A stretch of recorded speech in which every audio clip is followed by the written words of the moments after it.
madam नमस्कार यही देखा सागर रंजित बाबू को नहीं दिया मैडम नमस्कार नमस्कार नमस्कार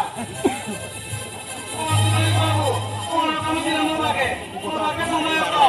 मो बिजनेस काम रे की वेसे दी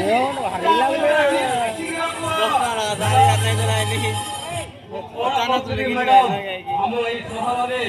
आपण मो छड़ा बिजनेसमैन किए नांती आपण मो रे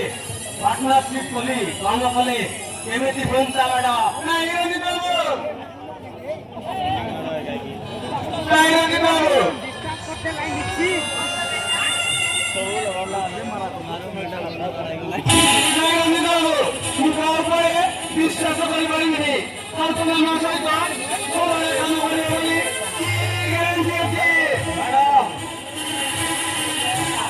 मैडम मु कौन कले मो को अपना विश्वास करें मैडम मैडम मु कौन कहूली कि आपण पुओ बादर बाहेवा बयस हो गला ଆଉ ଶୁଣିଛି ରଞ୍ଜିତ ବାବୁଙ୍କର ବି ଗୋଟେ ଝିଅ ଅଛି ବୋଲି ସେମାନଙ୍କ ଯଦି ବାହାଘର କରିବେ ତାହେଲେ ଆପଣ ଦି ଜଣ ସମୁଠି ସମୁଠୁଣି ହେଇଯାଇଥାନ୍ତେ ତାପରେ ତ ପୁରା ଜମେଇ ଜମେଇ ପୁଣି କି କଥା କଲେ ମୋ ପୁଅ ତାଙ୍କ ଝିଅର ବାହାଘର କରିଦେଲେ ଭଲ ହେବ ତାହେଲେ ମୁଁ ବିଶ୍ୱାସ କରିବି ରତ୍ନାକର তুমি যাই ড্রাইভারକୁ କୁହ ମୋ ଲୋକେସନ ପେକ୍ କରି ଗାଡ଼ିରେ ଲୋଡ୍ କରିବ